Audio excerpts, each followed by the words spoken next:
에베소서 4장 17절에서 24절까지 함께 합독하도록 하겠습니다. 그러므로 내가 이것을 말하며 주 안에서 증언하노니 이제부터 너희는 이방인이 그 마음에 허망한 것으로 행함같이 행하지 말라. 그들의 총명이 어두워지고 그들 가운데 있는 무지함과 그들의 마음이 굳어짐으로 말미암아 하나님의 생명에서 떠나 있도다. 그들이 감각 없는 자가 되어 자신을 방탕에 방임하여 모든 더러운 것을 욕심으로 행하되 오직 너희는 그리스도를 그같이 배우지 아니하였느니라. 진리가 예수 안에 있는 것 같이 너희가 참으로 그에게서 듣고 또한 그 안에서 가르침을 받았을진데 너희는 유혹의 욕심을 따라 썩어져가는 구습을 따르는 옛 사람을 벗어버리고 오직 너희의 심령이 새롭게 되어 하나님을 따라 의와 진리의 거룩함으로 지으심을 받은 새 사람을 입으라. 아멘. 자, 오늘 본문의 말씀을 통해서 의와 진리로 의와 진리의 거룩함으로라고 하는 제목으로 하나님의 말씀 전해드리도록 하겠습니다. 오늘 말씀을 이렇게 자세히 읽어보면은 이 구조가 드러납니다. 지난주에도 잠깐 말씀을 드렸습니다만은 에베소서 이제 4장부터는 이제 실제와 관련된 말씀입니다. 그러니까 그리스도인들은, 성도들은 교회 생활을 어떻게 해야 되고, 믿음 생활은 어떻게 해야 되고, 이 삶은 또 어떻게 해야 되는지, 그런 이제 구체적인 실천과도 같은 그런 말씀이다라고 제가 말씀을 드린 바가 있는데, 오늘 이제 본문 이제 17절에서 24절을 읽어보면 이러한 구조로 이제 형성되고 있음을 알게 되는데요. 이러한 구조, 멋멋은 행하지 말고 멋멋은 행하라. 이런 구조로 되어져 있습니다. 무엇은 행하지 말고, 그러니까 앞에 있는 멋멋은 불신자들, 이방인들이 행하는 것처럼 행하지 말고 멋멋은 행하라. 그러니까 그리스도인들은 이런 것들을 행해야 된다라고 하는 이런 구조 속에서 이 말씀들이 진행되어져 가고 있습니다. 예를 들면 17절 하반부에 보시면 이제부터 너희는 이방인이 그 마음에 허망한 것으로 행함같이 행하지 말라, 뭐뭐하지 말라 라고 되어져 있지 않습니까? 이방인들처럼 이런 것은 행하지 말아야 된다라는 거예요. 또 24절을 보면 하나님을 따라 의와 진리의 거룩함으로 지으심을 받은 새 사람을 입으라, 뭐뭐를 행하라. 이거는 누구한테 해당되는 말씀입니까? 그리스도인들에게, 성도들에게 해당되는 말씀인 거예요. 그래서 앞에 있는 뭐뭐 행하지 말고는 이방인들, 불신자들이 행하는 것, 그거 따라하지 말라라는 거죠. 뒤에 행하라, 이거 그리스도인들이 반드시 행해야 되는 말씀, 이런 구조로 되어져 있다라는 것을 이해하시고 오늘 말씀을 들으시면 좋겠습니다. 자, 먼저는 이방인처럼 행하지 말라라는 것입니다. 이방인들처럼, 그러니까 불신자들처럼 행하지 말아야 된다라는 거예요. 이방인들이 행하는 것이 뭐냐? 불신자들이 행하는 것이 무엇이냐?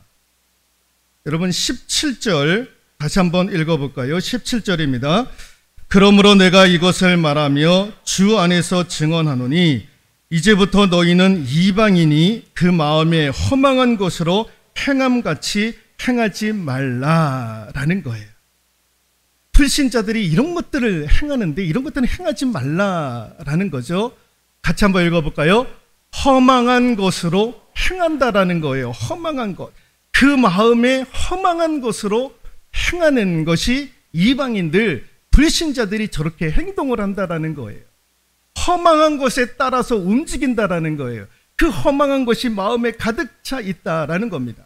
여러분 지금 허망한 것으로 라고 되어져 있는데 그 허망함이라고 하는 뜻이 무엇이냐면은 목적이 없는, 초점이 없는, 방향 감각이 없는 이라고 하는 헬라어 의미가 있습니다. 허망한 것으로 행한다라는 거예요. 그 이방인들 불신자들은요, 목적 없이 살아간다라는 거예요. 인생 자체를 초점이 없이, 방향 감각 없이 그렇게 살아가는 족속이 누구냐? 이방인들 불신자들이 목적이 없이, 초점이 없이, 방향 감각 없이 그렇게 살아간다라는 거예요. 내가 어디서부터 왔고 어디로 가는지, 삶의 의미가 뭔지, 삶의 가치가 무엇인지, 인생에 있어서 중요한 것이 무엇인지, 이런 것들을 도저히 알지를 못하는 거예요. 먹고 마시고 그러다가 죽는 인생, 그렇게 살아가는 인생, 그 허망한 인생. 이런 얘기가 있습니다. 여러분, 그 이탈리아 사람들이 돈을 모으면 제일 먼저 하는 것이 좋은 명품 옷을 산다고 그럽니다. 그래서 이탈리아는요, 명품들이 그렇게 많다라는 거예요. 프랑스 사람들은 돈이 생기면 가장 먼저 행하는 것이 무엇이냐면은 좋은 음식점에 가서 값비싼 음식을 먹는 거.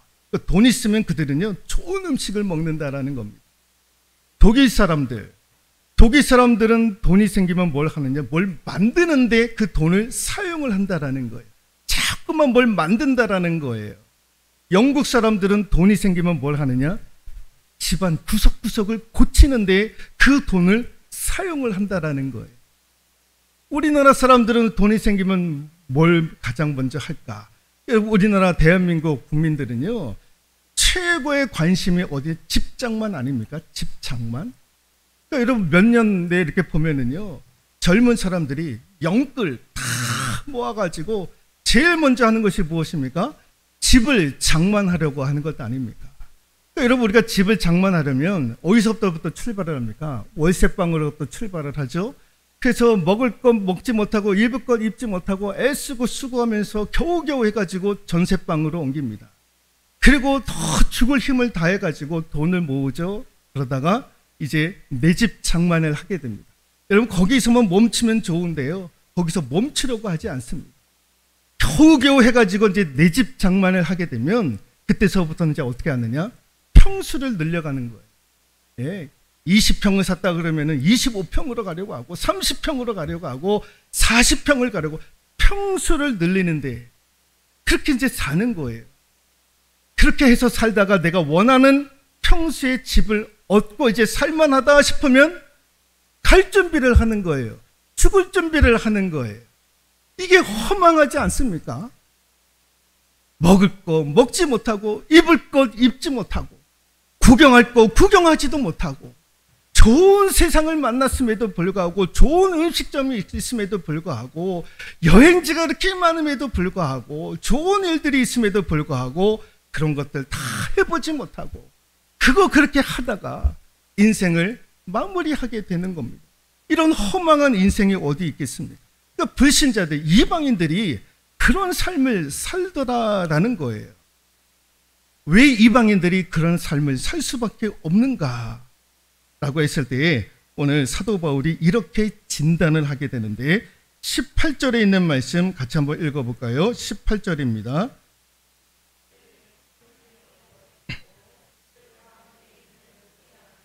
그들의 마음이 굳어짐으로 말미암아 하나님의 생명에서 떠나 있도다. 왜 이들이 목적이 없는, 초점이 없는, 방향 감각이 없는 그런 삶을 사는가?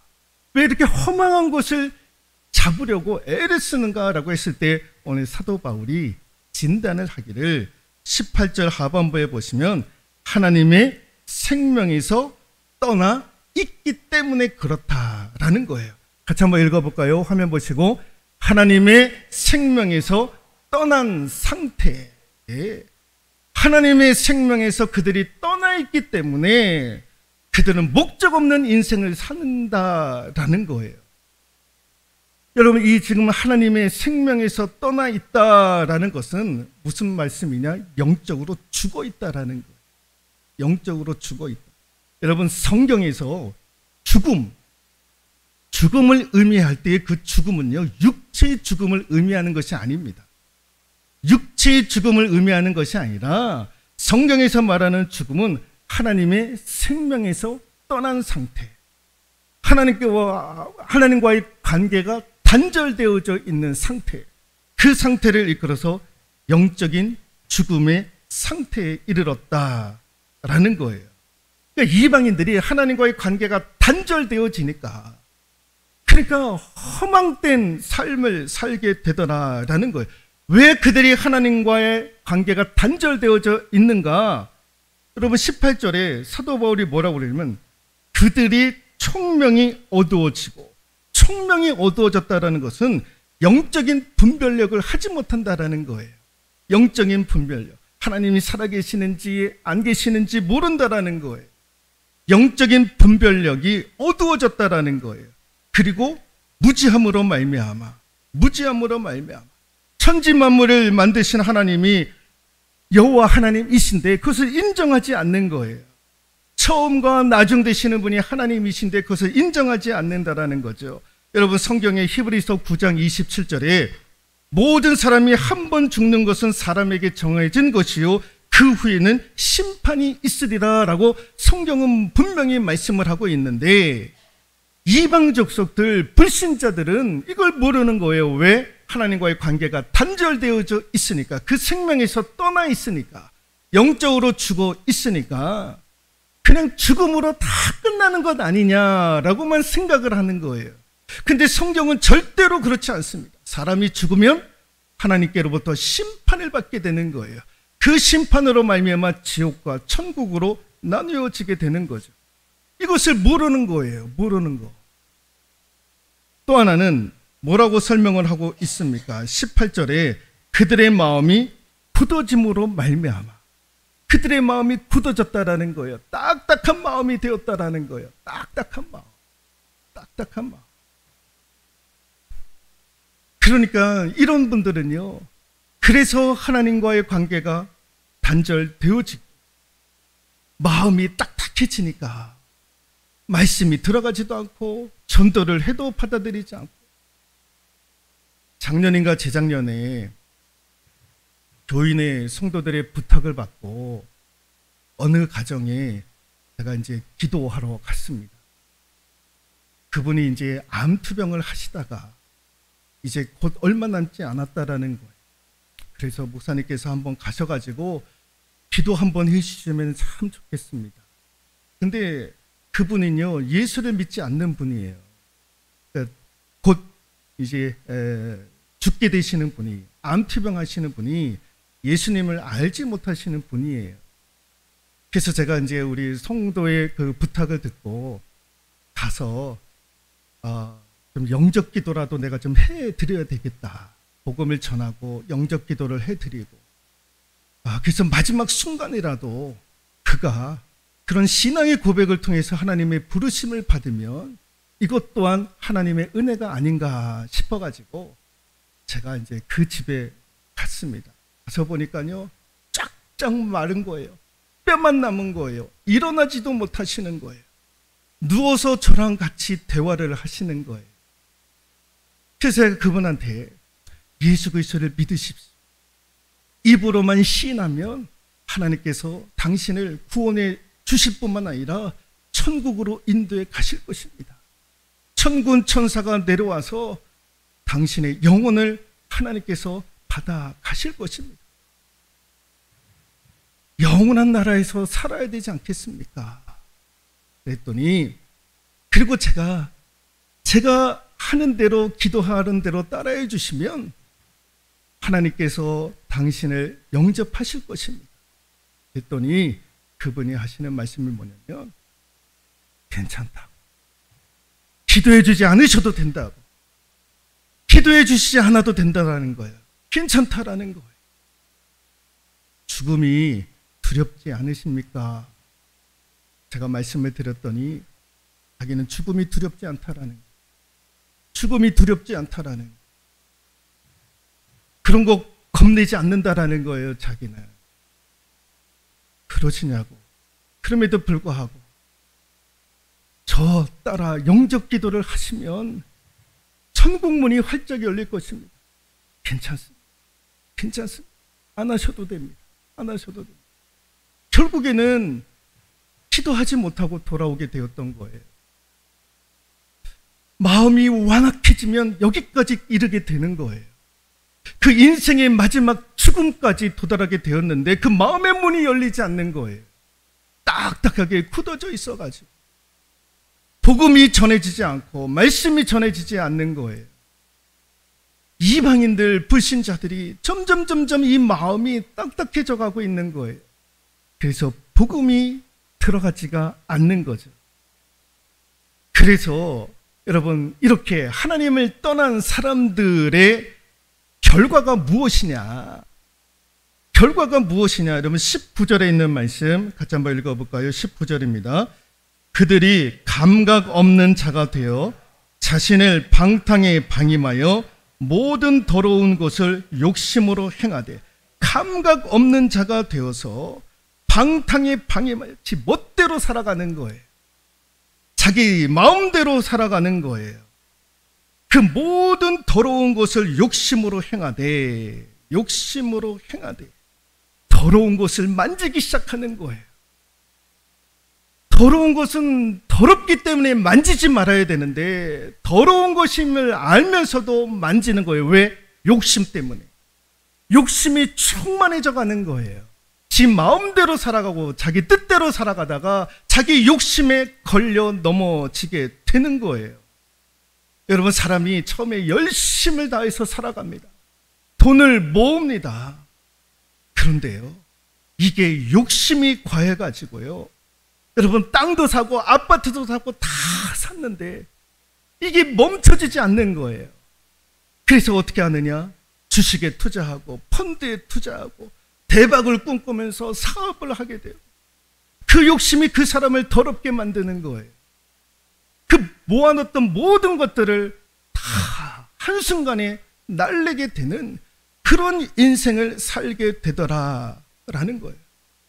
여러분, 제가 엊그제 뉴스를 보니까요, 로또에 당첨된 우리 대한민국에서 40억에 당첨된 분이 계셨더라고요. 로또에 40억.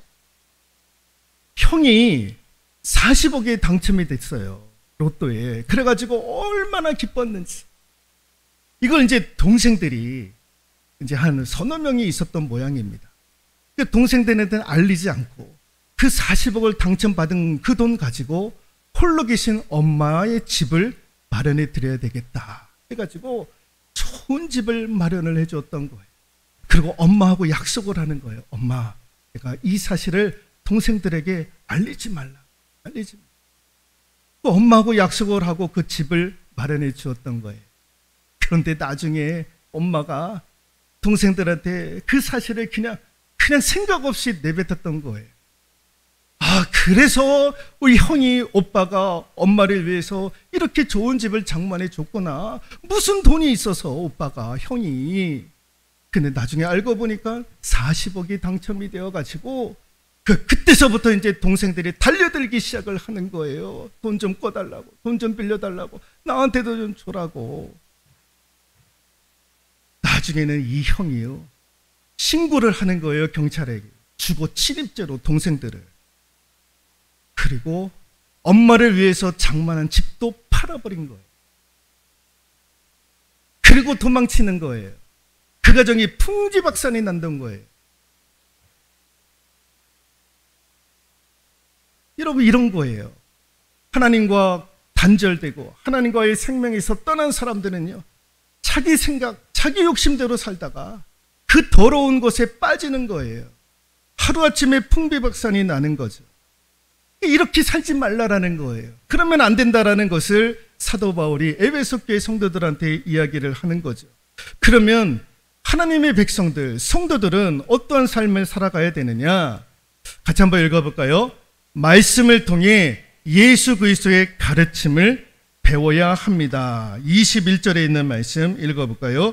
진리가 예수 안에 있는 것 같이 너희가 참으로 그에게서 듣고 또한 그 안에서 가르침을 받을진대. 예, 하나님의 말씀을 듣고 그 안에서 가르침을 배워야 한다라는 거죠. 마태복음 28장 19절에서 20절에 있는 말씀 읽어보도록 하겠습니다. 그러므로 너희는 가서 모든 민족을 제자로 삼아 아버지와 아들과 성령의 이름으로 세례를 베풀고 내가 너에게 분부한 모든 것을 가르쳐 지키게 하라. 볼지어다 내가 세상 끝날까지 너희와 항상 함께 있으리라 하시니라. 예, 너에게 분부한 모든 것을 가르쳐 지키게 하라. 하나님의 말씀을 가르치고 그 말씀을 지키게 하라라는 것이 예수님의 마지막 말씀이었던 거예요. 여러분, 우리가 말씀을 배워야 될 줄로 믿습니다. 말씀을 가르침 배워야 되는 거예요. 여러분, 우리가 왜 성경을 배웁니까? 지식을 얻기 위해서가 아니라 왜 우리가 말씀을 배워야 되느냐? 그 말씀에 순종하기 위해서, 그 말씀을 지키기 위해서 말씀을 배워야 되는 거예요. 그 말씀을 들어야 될 줄로 믿습니다. 그래서 말씀을 통해 예수 그리스도의 가르침을 배워야 한다라는 거예요. 또 하나는 같이 한번 읽어볼까요? 옛사람을 벗어버려야 한다라는 것입니다. 22절 같이 한번 더 읽어보도록 하겠습니다.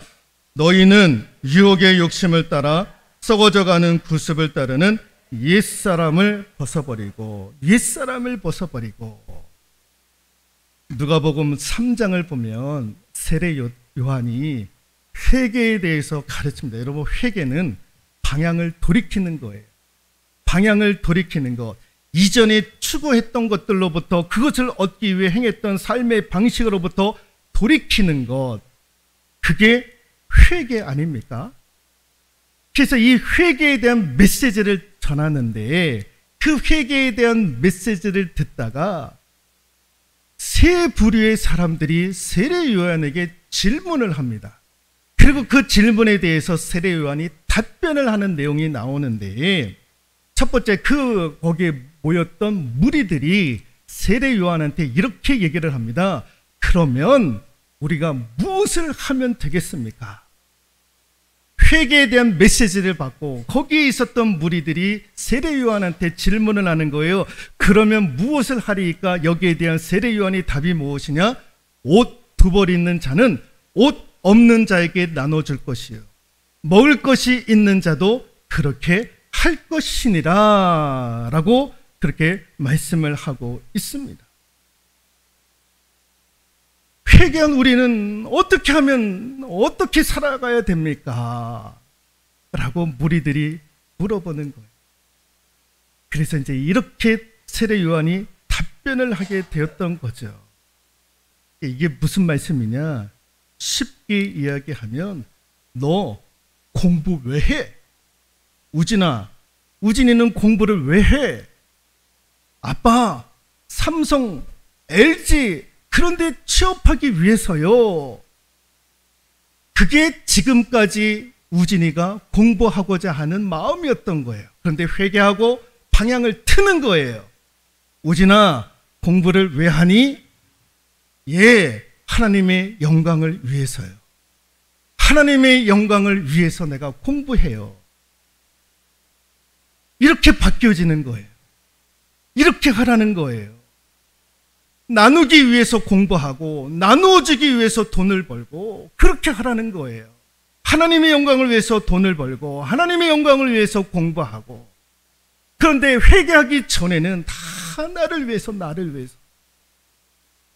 그런데 회개 이후에는 나누어주는 삶, 하나님의 영광을 위한 삶을 살라라는 거죠.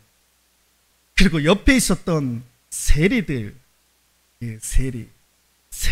얘기를 합니다. 그러면 회개를 한 우리 세리들은 무엇을 해야 됩니까? 세금을 걷었던 세리들은 무엇을 해야 됩니까? 그랬더니 세례 요한이 니들이 진정 회개를 했으면 부과된 것 외에는 거두지 말라라는 거예요. 니들이 지금까지 부과된 것 이상으로 거두지 않았느냐? 그래서 이익을 보지 않았느냐? 부당하게 부과된 것 외에 다른 것들까지 다 거둬가지고 네가 뒷돈 다 챙기지 않았느냐? 이제부터는 너희들이 정말 회개했으면 부과된 것 외에는 거두지 말라라는 거예요. 하나님이 기뻐하시지 않는 일이라면 버릴 줄 알아야 된다라는 거예요. 그랬더니 그 다음에 옆에 있었던 군인들이 질문을 하는 거예요. 군인들이 우리가 회개를 하고 그러면 우리는 무엇을 하면 좋겠습니까? 그래, 너희들이 회개를 했느냐? 같이 한번 읽어볼까요? 사람에게 강탈하지 말며 거짓으로 고발하지 말고 받은 급료를 족한 줄로 알아라. 니들이 공권력을 가지고 연약한 자들을 착취했는데 이제부터는 그 공권력을 가지고 사람들을 그렇게 착취하지 말고 니들이 받은 월급 그걸 족한 줄로 알라라는 거예요. 너희들이 좋은 위치에 올라가 있느냐? 부장하고 사장 자리에 있느냐? 그것 가지고 갑질하지 말라라는 거예요. 갑질하지 말라라는 거예요. 너희들이 받는 그 임금 그걸로 족할 줄로 알아야 된다라는 거예요. 힘이 있다고 해서 공권력을 가지고 있다고 해서 그것을 남발하지 말아라라는 거예요. 이렇게 사도 요한이 세례 요한이 이렇게 얘기를 했던 거예요. 이게 옛사람을 버리라는 거예요. 옛사람을 버려라라는 거예요. 옛사람을 버리라는 것은 정말 회개를 했으면 회개에 합당한 삶을 살아야 한다라는 거죠. 그러니까 여러분 두 가지를 지금 사도 바울이 말씀을 하는 거예요. 말씀을 통해 예수 그리스도의 가르침을 받아야 되고 옛사람을 버려야 된다라는 거예요. 그렇게 되면 우리가 어떻게 바뀌어지느냐? 같이 한번 읽어볼까요? 의. 모든 것을 바르게 하는 행동. 여러분 24절에 있는 말씀인데요. 한 번 더 읽어볼까요? 하나님을 따라 의와 진리의 거룩함으로 지으심을 받은 새 사람을 입으라. 예, 하나님의 말씀을 통해 예수 그리스도의 가르침을 받고 옛사람을 벗어버리면 새 사람으로 입게 되는데 그 모습이 어떠한 모습이냐? 의의 모습이 된다라는 거예요. 의인의 모습은요, 모든 것을 바르게 하는 능력인 거예요. 모든 것을 다 바르게 하잖아요. 바르게 하는. 여러분, 우리 기독교가 지금 차별금지법에 대해서 반대를 하고 있습니다. 왜 반대를 하느냐? 이게 차별하지 말아야 된다. 좋은 것 같은데 내용을 들여다보면은요, 기독교가 수용할 수 없는 것들이 있는 거예요. 그래서 기독교가 이 차별금지법을 반대하고 있는데, 예를 들면 성차별을 하지 못한다라는 거, 성차별을 해서는 안 된다라는 거예요. 성차별을, 남성과 여성. 근데 여러분, 남성과 여성만 있어도 성 정체성이 모호한 사람들이 있는 거예요. 차별하면 안 된다라는 거예요. 예를 들면 동성애, 차별하면 안 된다라는 거예요. 동성애도 할 수 있다라는 거예요. 할 수 있죠. 그런데 그거에 대해서 죄라고 우리는 이야기하는데, 성경은 동성애에 대해서 죄라고 분명히 이야기를 하는데, 이게 통과가 되면 그거는 죄라고 이야기할 수가 없는 거예요. 왜? 단에서 목사가 동성애는 죄입니다라고 선포하는 순간 차별했다라는 거예요. 그게 쇠고랑 차는 거예요. 쇠고랑 차는 거. 그런 일들이 벌어지는 거예요. 또 하나, 종교에 대해서 차별하지 말라라는 거예요. 기독교만이 유일한 구원의 종교라고 하는데 아니라는 거예요. 왜 니들만이 유일한 구원이 있느냐? 다른 종교에도 구원이 있다라는 거예요. 그래서 기독교만이 구원이 있다라고 이야기할 수 없는 거예요. 그것을 이야기하는 순간 쇠고랑 차는 거예요. 그런 일들이 벌어지는 거예요, 앞으로. 그래서 유럽의 교회가 무너진 이유가 무엇입니까? 이런 이야기를 설교 때 하지를 못하는 거예요. 바른 것을 바르다 이야기하지 못하는 그런 일들이 벌어지는 거예요. 근데 모든 것을 바르게 하는 능력. 또 하나가 무엇입니까? 진리의 거룩함으로. 거룩, 같이 한번 읽어볼까요? 악과 분리되어 있는 것, 악을 미워하는 것. 예, 악을 미워하는 것, 악을 미워하는 것, 악의 자리 가운데 가지 않는 것, 악과 분리되어져 있는 것. 그런데 이게 내 힘으로 되지 않는 거예요. 그래서 뭐라고 얘기를 합니까? 진리의 거룩함으로. 여기서 말하는 진리는요, 말씀과 성령인 거예요. 말씀과 성령. 말씀과 성령이 나를 악과 분리하고 악을 미워하게 만든다라는 거예요. 근데 이게 내 힘으로 되지 않는 거예요. 이건 말씀과 성령으로 말미암아 우리는 거룩해진다라는 거예요. 악을 미워하는 그런 삶을 살게 되더라라는 것입니다. 그래서 하나님의 말씀을 통해 예수 그리스도에 대해서 가르침을 받고 옛사람을 벗어버리게 되면 우리는 의를 행하게 될 줄로 믿습니다. 모든 것을 바르게 하는 능력을 하나님께서 우리에게 허락해 줄 줄로 믿습니다. 또 악을 미워하는 일들을 말씀과 성령이 우리를 통해서 악을 미워하고 악과 분리된 삶을 살게 할 줄로 믿습니다. 이런 삶을 살아가는 저와 여러분들 되실 수 있기를 주님의 이름으로 축원드리도록 하겠습니다.